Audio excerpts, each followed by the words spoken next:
Hey guys, welcome back to Heart Breathings and our fun Preptober content. Last week we talked about how to choose which idea you're going to write. I hope that you enjoyed that video. And today we're going to kind of build on that, and we're going to talk about once you have this awesome idea, how do you actually expand it and develop it out into a full-length novel? I hope you're going to love these tips. I really had fun putting them together, so let's get started.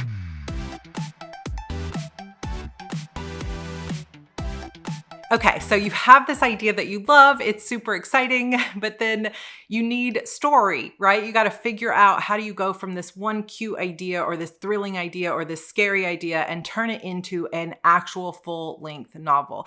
Now, before we get started with my 5 tips and actually going through some of the Preptober workbook that I put in for your rough outline, I do want to go ahead and say that this is tricky to talk about how to develop your novel because every writer has their own process, and there's no one-size-fits-all way to develop your story idea. Some people literally just have a spark and they start writing and they develop their idea as they write. Other people like to have every detail in place before they start, and most people are somewhere in between. So it's not really a matter of a right way and a wrong way to do it. There is no wrong way. The only wrong way is to not try. Really, there's just, does it work for you or not? And so some of these tips might work great for you, and some of them may just not be for you. But whether you're a plotter, where you figure out everything in advance, or you're a pantser and you just literally take off by the seat of your pants and you just start writing whatever you want, I'm hoping that some of these tips will still resonate and help you as you're working through your story idea, not just for NaNoWriMo, but for any time of year. I also want to throw in here that before you get started trying to develop your idea into a novel or even a series of novels, it can be so helpful to figure out what genre you're writing. And take it even a little bit further if you can, and figure out not only what genre you're writing, but what are maybe 5 to 10 similar movies, video games, comics, or novels that fit into the same category as yours. Because this is going to help you as you develop your story, figure out what types of things readers usually expect to see in this genre, what type of scenes you want to see. So if you figure out that you're writing a comedy, then you want to make sure you have scenes that are going to make people smile or make people laugh throughout the book. If you are writing a romance, then you're going to want the scenes where the characters meet, where we get to know what their outer and inner conflicts are. And we're going to want to see these two people get together and how do they find love. So what genre you're writing is going to have so much to do with how you develop this story out into a novel.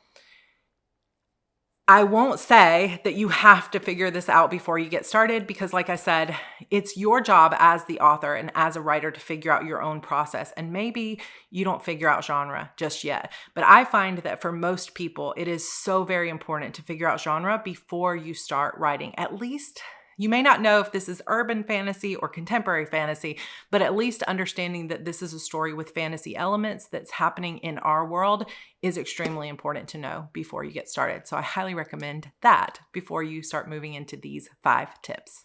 Okay, so these are the ideas that really work for me, and I have found this to be extremely helpful. So feel free to take any part of this that seems to resonate with you and just throw out the rest of it. But for step number 1, I like to just sit down and write out everything that is already in my head about this story. So this is basically just a massive story brain dump.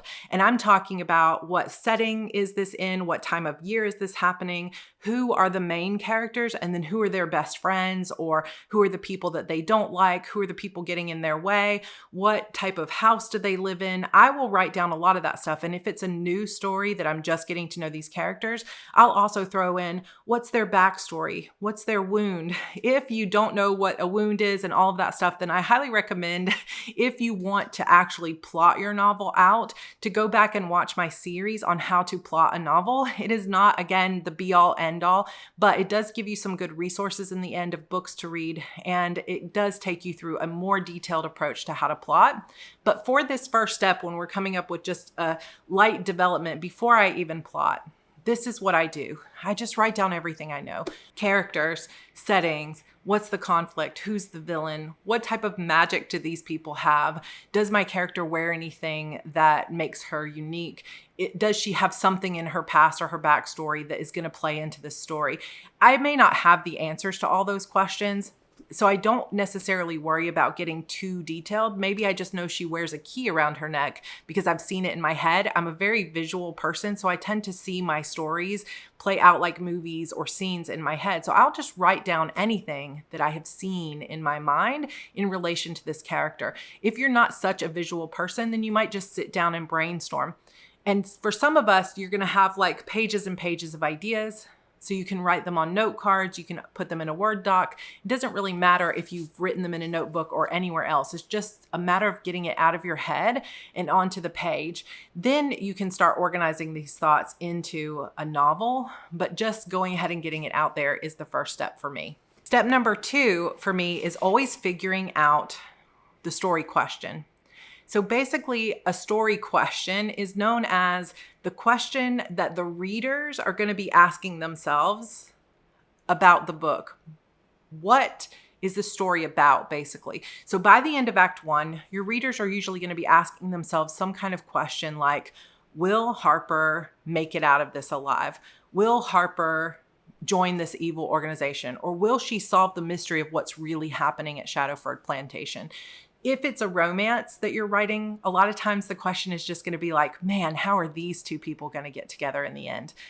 A lot of times if you're writing a mystery, the question of the story is just, is this detective going to figure out who done it? Or the question will just simply be, who committed this murder? Who committed this crime? If you're writing a horror, then it could be what's really happening inside this house. So there's often, this is why I told you the genre is important a lot of times, but often by the end of the first act, your readers are going to be asking themselves that kind of question.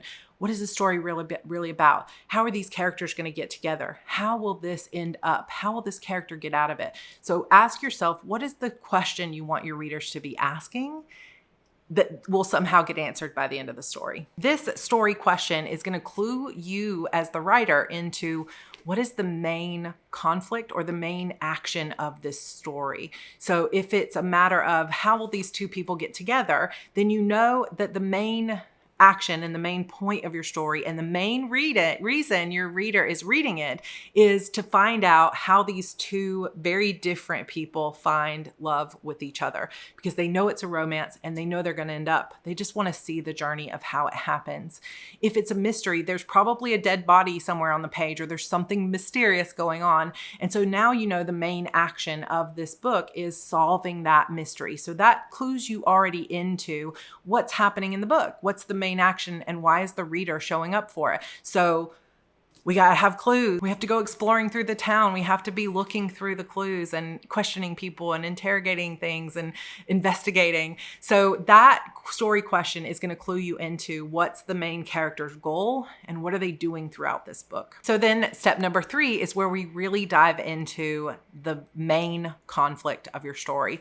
What is going to go wrong? What is going to keep your character from reaching that happy ending that we're all searching for? So when a reader gets hooked into that story question of, oh my gosh, is she going to survive this? They are going to be on the adventure with you. But if the clear answer at the beginning of the book is, yeah, she's going to survive, there's no conflict, you don't have a very good novel on your hand most of the time. So if the conflict is, and the story question is, will she survive? Then you're going to need lots of things that make the reader think that, oh my gosh, she's not going to survive this. There's no way. How is she going to get through this? And that's what keeps the readers on the edge of their seat. So think about your genre and your story question, and then think, what's the worst thing that can happen to my character? What can possibly go wrong? What can I throw in their way as the writer? What can stand in their way of keeping them from what they really want to achieve, keeping them from answering this story question in a way that's going to make the reader happy? That's how you ramp up tension and conflict in a story, and that's what makes it good.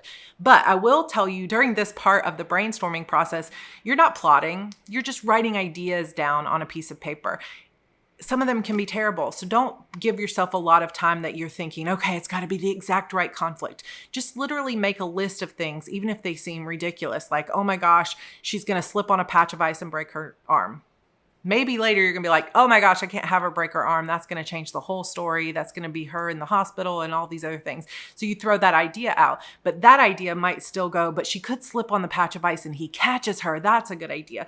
So this is all part of developing that story idea. It doesn't just go from idea to novel overnight with a snap of your fingers, although we wish sometimes that was the way it is. Instead, it is a process, right? It's a matter of taking ideas, throwing things out, developing them in a new direction, and letting your mind play in this super creative playground that we get to play in of your story world. So just write out any idea that you could think of that would be difficult for your character, knowing what you know about them so far. What's their goal? What are they trying to achieve? Who are they? What have they been through in the past? Now you can start saying, what's the worst thing that could possibly happen to them? What could I throw in their way? And then start putting that all on the page. And again, this is where it can help you to know your genre too, because if you're writing a comedy, then you would want to make sure that all those little conflicts that you throw in their way are kind of funny things. Think about like planes, trains, and automobiles. It's like, oh my gosh, now they get this car that ends up with this kind of problem, or they have, oh, this flight is delayed, and it all gets just funnier and funnier because of how ridiculous it ends up. So make sure if you're writing a mystery that the things that happen are even more mysterious, or add another twist to the plot. If you're writing a romance, then some of that conflict is going to be things that push your characters even further together, so that as the character's asking, how are these two people going to get together? It's another thing where they're like, oh no, another conflict that's going to keep them apart. This is terrible. And it pulls in that emotion, right? So start thinking about it in terms of what genre you're writing. Step number 4, another little game that you can play with your mind is, how does this book end? So you may not know all the little details of what happens in the middle, but you do now have an idea of your story world, an idea of who these characters are. You know the story question. So now you just ask yourself, how is that story question answered? Will the detective find out who murdered Jessica Black? Yes, they will. Who did it? That's what the reader wants to know. Who did it? And even if you don't know yet who did it, you could write out a list of suspects. You could write out a list of possibilities. You could write out any ideas you have about where that final showdown goes down, or what setting it is at the end of the novel. So you're kind of fast forwarding your imagination to the end of the book and thinking, how does this end? How does it resolve? Now with the romance, they're going to end up together because that's just how romances work. But if you have any details or ideas of, just playing around with it and saying, okay, I know that he's going to come to her on this boat because I've set it up in the first scene, and it's going to happen on this boat because I can just see it happening there, that he's going to propose to her, or he's going to have, this whole romantic thing on a ship. It could be anything, but hopefully at this point, you've started to get a few ideas about it. You may not know where the ending is right now, and that's okay. I tend to write out what I think the ending is going to be in this stage, and it always changes by the end of the novel. But that's okay, because there's something about having an idea of where I'm going, even if I end up in a different place, that makes me feel like I have some control over the story. Now, step 5, which is the final step of this sort of rough outline when you're developing your story idea, is to just literally list out now 10 scenes or more that you could picture in your head like a movie, or that you can imagine the reader reading. So again, this is going to tie in really closely with your genre, because if it's a murder mystery, there's already in your head a list of scenes that happen in almost every murder mystery that you have read or seen on the screen, right? There's the presentation of the body. If you're writing a police procedural, then there's going to be some kind of clues that are followed, investigation that goes on, interviews with witnesses. So there are certain things that typically happen in this type of story that you're writing. If it's a romance, the hero and heroine have to meet at some point. And then you can decide, is the character new to town? And if so, then she needs to first meet the hero, or she needs to meet her job or her new friends. She needs to move into her new house. And this type of thing will already start to clue you in on the types of scenes you need in your book. So for example, when I was writing my young adult book, Beautiful Demons, which is about to celebrate its 11th anniversary of being out in the world, I knew that she was an orphan coming to this school for girls. So it plays naturally that there's going to be a whole scene, a whole series of scenes of her getting to know her housemates, moving into her room, getting ready for school, going to her first day of school. That already is 4 scenes that we know have to happen in this book before we can get into the main part of the story. Then later, because I had already brainstormed what are some things that could go wrong, I knew that she's going to have a run-in with the most popular girl, which immediately puts her on the bad side of the cheerleaders, or she's going to have this run-in with the teacher. So I could just brainstorm those scenes. Where this is really going to come in handy for you is when you start writing on November 1st. If you get stuck at any point, now you're going to have a list of 10 scenes or more that you can just say, okay, well, let me try putting this in here. And the great thing about when you're writing is that it doesn't have to be right or perfect the first time around. You have every chance to explore the story. So let's say you had an idea on your scenes list that said, okay, what if he's on this speedboat and is getting chased by the enemy and they've got machine guns? Okay, so we're writing a thriller. Your main character is being chased by machine guns on a boat. So you had this as an idea in your scenes list. Well, you're in the middle of the story. Everything is just seeming super boring.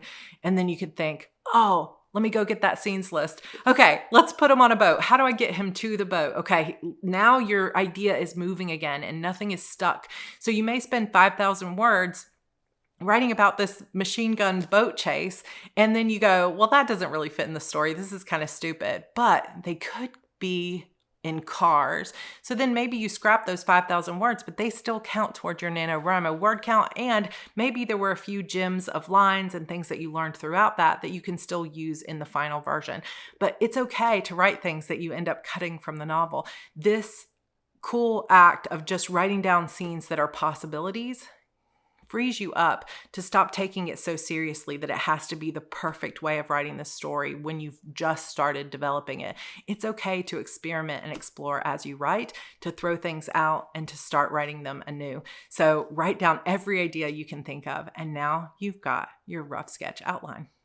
And like I said before, if you know what genre you're writing, you can kind of do a reverse side of that and write out 10 scenes that are pretty typical in your genre. So it's a mystery. Here's 10 scenes that appear in a lot of mysteries. You're writing a zombie novel. Here's 10 scenes that happen in almost every zombie movie you've ever seen. Then look at that, and instead of copying those 10 scenes, think, how can I use those 10 sort of structural scenes in my own book? So one thing I did in my Eternal Sorrows series is there's always this scene where you think someone's been bitten, or you find out someone's been bitten, but they're hiding it from the rest of the group. And so I played on that sort of trope in my own book because one of my characters gets bitten, and that adds a little bit of tension to the story of like, is he going to turn? Why hasn't he told anyone he's gotten bit? And that is a scene that you see in lots of zombie films, but I took it and I twisted it and I made it my own. So that can help you brainstorm your own story. That's why knowing your genre and some comp stories can be so powerful. Okay, now what we're going to do just briefly is I'm going to take you through the 2 pages in our Preptober workbook where we have just that rough outline and the list of 10 scenes. And I will show you in an example how I would fill this out if I were coming up with a rough outline for a new book. Okay, we are transitioning now to, I'm just on my MacBook and I have my Apple, I have my iPad here, and I'm just going to walk you through an example of how I would fill out the Preptober worksheet. Now, I will say you only need these 2 worksheets in your Preptober workbook that's called My NaNoWriMo Novel, and then the next one where you can list these scenes. This is what we're going to kind of work on today. But you can't necessarily do everything that I suggested that you do in today's like 5 steps aren't necessarily in this little rough outline. So you're probably going to need some extra paper. Or if you really want to get exciting about it, you can go and get your note cards. Now, I'm not going to use the book I'm actually writing for Nano just because there's so many spoilers. I can't even start with that. But I'm going to show you how I would fill this out. And I'm going to apologize in advance for my handwriting because it is not very good on this iPad. I do my best. So of course, we're going to start with your working title. And all that is what do you call this book? So I'm going to start with a book that I actually am dying to finish. I started writing a while back, called The Disappearance of Vanessa Shaw. So at this point, hopefully you have a pretty good idea of the basic premise of your novel. Now, a premise is basically what's the idea? What's the book about? That's the premise. You can think about it in terms of the blurb for the story that you say, like, here's what's happening. Or you can think about it like a log line. Here on this worksheet, you don't have a ton of space. So nobody's going to be judging this. This is not going onto your official blurb. So I just want you to think about, if you were telling me, if you were sitting here right now with me, what would you say about this book? So I'm going to write mine in and then I'll read it for you.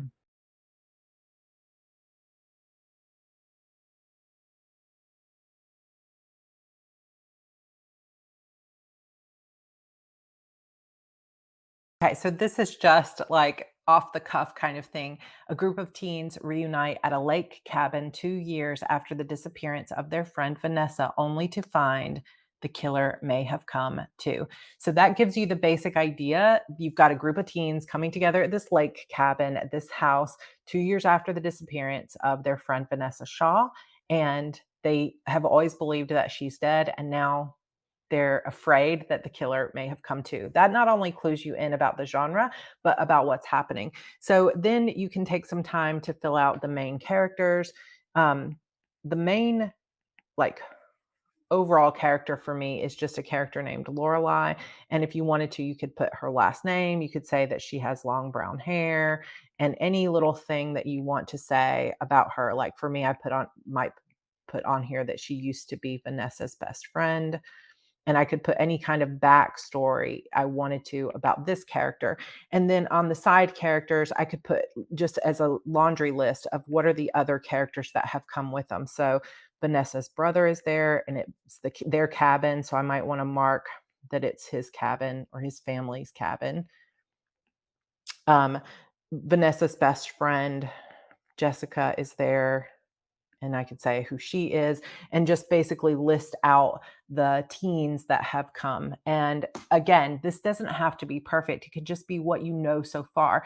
And when you start writing, just be open to the fact that like some new characters that you weren't expecting might be there. Or, oh yeah, Johnny brought a boyfriend with him and I didn't even know, and whatever. So it could be one of those sort of things where you expand on it, but this just gives you a rough idea. I also have a place here for you to put the villain. So some characters are not necessarily going to have villains. So if it's applicable to your story, you could write out who it is. In my story, it would be the killer, right? And it's a mystery who it is. But if I know, I could put, like, I think it might be this person, and I could put that out here. Then you're going to put in the main conflict. So in my examples of what I would do, my steps, I told you to think about the main story question. So for me, this is where I'm going to put it in. I'm going to put in the main story question here where it says main conflict. So I'm going to start this section by saying, a question mark here means this is the story question. And since this is obviously a murder mystery, the question is going to be, what really happened to Vanessa?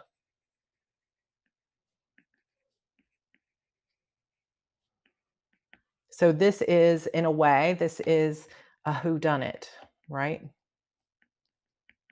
Kind of scenario. Who did it? Is it one of the teens? Is it someone who's been watching them?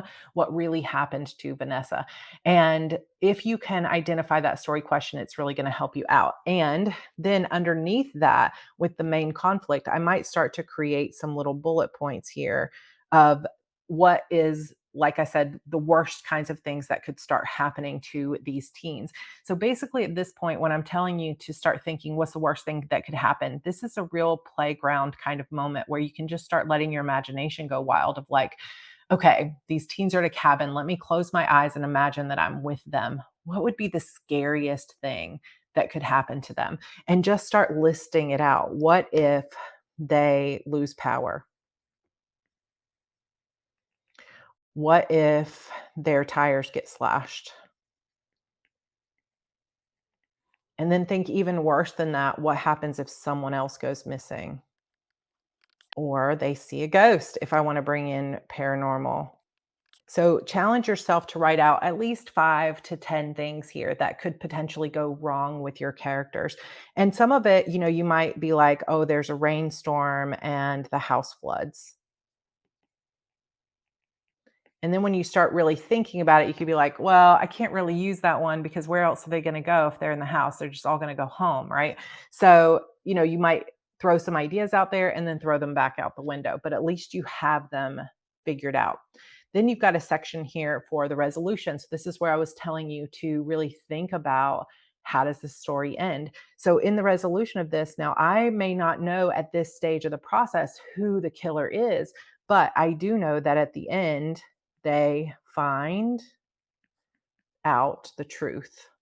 Maybe they even find Vanessa's body, or the killer tries to kill them and they get away. I may not have all the details. And I think that's one of the things I most want to like drill home to you is you can still start writing and just explore the story as you go. But even if you consider yourself a pantser, sometimes it can be helpful at least to know what's the direction you're heading in. Maybe not, but maybe it will. So once you have all these things sort of filled out, you actually have more of an outline than you might realize because of this main conflict section right here. Because that is going to be, if you've been able to identify who the characters are and where they're going and where they are in the story and what that story question is, then now you've kind of got some ideas of some scenes. So what I've done on this second page here is I've already started filling out some of the potential scenes that are going to happen in this story just from that very quick look at those first few steps. So for example, I know that Lorelai has to get there. If they're at a weekend in the, at the lake, there has to be some scenes where everybody's arriving. There's also probably going to be some scenes where they all catch up with each other, right? I don't actually have that on here, but I could add it down to the bottom. Catch up scenes. That sounds kind of funny. Sorry for my chicken scratch. But I could also just use this to brainstorm some of those conflicts. What if the bridge goes out? And that's why they don't drive home when they lose power, because the bridge is out and they can't get off this little island that the cabin is on. What if they find Vanessa's body? What if their cell phones get stolen? What if they use a Ouija board to talk to the ghost of Vanessa? And maybe this could start out playful and get scary. What if I have some flashback scenes of Vanessa from the night she went missing? What if the group goes on a boat ride before nightfall? And this is kind of the like break in the tension, the way life is before things get scary. And this could be kind of the boat ride could be where they're all kind of catching up with each other on what they've been up to for the last 2 years. Maybe there's a romance, like let's say that Vanessa's brother and Lorelai were together before Lorelai died, and because of Lorelai's disappearance, they were never able to really be together. So there's this little romantic conversation in the hallway between the two of them. Or maybe there's an argument that happens between Lorelai and Vanessa's best friend because she's like, "You're the last one to see her alive." Maybe the power goes out and Lorelai goes with the brother to look for candles. All this is just thinking through, if I put myself in this scene, in this scenario, what in the world could possibly happen? We're not necessarily plotting yet. We're just throwing everything in the kitchen sink. Like if I were in this scenario, if I were writing this type of book, what typically might happen? What types of things are naturally going to happen because of the conflicts I've already thought of and the type of story that this is and the characters that I've thrown together in this type of setting. And once you start to organize your thoughts like that, but you don't give yourself the pressure of this is the way all of these scenes have to go in the novel and I have to fill this out exactly perfectly. Like I really like the plotting, you know, structure that I put together in that plotting workbook. But sometimes when I go to fill it out, when I haven't done this pre-work, I start to feel like I'm going to hyperventilate. Like it's got to be perfect. What if I make the wrong choice? What if the act one climax isn't in the right place? So I find that giving myself permission to just make a list of scenes can sometimes be more helpful. Then once you've listed them out, you can actually go through and say, okay, what order would these go in if I was putting them in a best order? So for example, well, them getting to the cabin is probably going to be the first thing that happens, right? And then I know they're not going to find Vanessa's body until the very end. So that can be number 10. But then what else order? So let's say the catching up scene is them going on the boat ride. So that's the second thing. And then when they get back is when she's changing out of her bathing suit and she has this romantic kind of awkward encounter with her ex-boyfriend. But then after dinner, they all decide that they're going to have this Ouija board kind of seance thing. And somebody brings it up, and some people are opposed to it, but some people are like, let's do it. And at that point, when I'm figuring these out, I might actually begin to fill in some other scenes. So I might say, you've got this romantic conversation, and then between scenes 3 and 4, I know they're going to have a dinner scene also. So this is going to help me start to flesh things out that I'll say, okay, between this time getting back from the boat and them like getting dark and trying this little seance, they're going to have dinner. Some people are going to make some funny jokes. Maybe they turn on some music. So then I can already start fleshing this stuff out. So after the Ouija board and things start to go bad, everybody's like, okay, I'm out of here. But that's when they go outside and they realize that someone has sabotaged the bridge. And so now we're at scene number 5. And when they come back inside, all their cell phones are gone. Then that can start leading you into, okay, they've got the cell phones. This is potentially going to lead us into a next scene between this one and the argument here. Maybe there's going to be another scene that I'm going to add in where they're going to discuss what really happened that night. And maybe there's going to be some accusations being thrown around. So as you begin to sort of label these and put them in order, new scenes are going to start to appear in your head. And like I said, this isn't exactly plotting. This is just developing your story and beginning to flesh it out little piece by little piece. And what I would highly recommend that you do once you start getting this fleshed out is pull out your note cards and start writing these scenes down with a little bit more detail if you want to start really fleshing them out. So then, I've got up to scene number 6 and 7. So let's say scene number 8 is this flashback of Vanessa, which leads to a new clue. And then the power goes out and Lorelai has to go with the brother down to look for candles. And then I could think, okay, something's got to happen before they end up finding the body because there needs to be more story. But when I am getting ready to write for NaNoWriMo, this may be enough to get me started because now I've got 10 good scenes that I know I'm starting. And even if, let's say, each of these scenes is 20 or 2,000 words, that's already 20,000 words of my 50,000 word novel that I already kind of have fleshed out. And you better believe that if I start writing, new ideas are going to keep coming to me.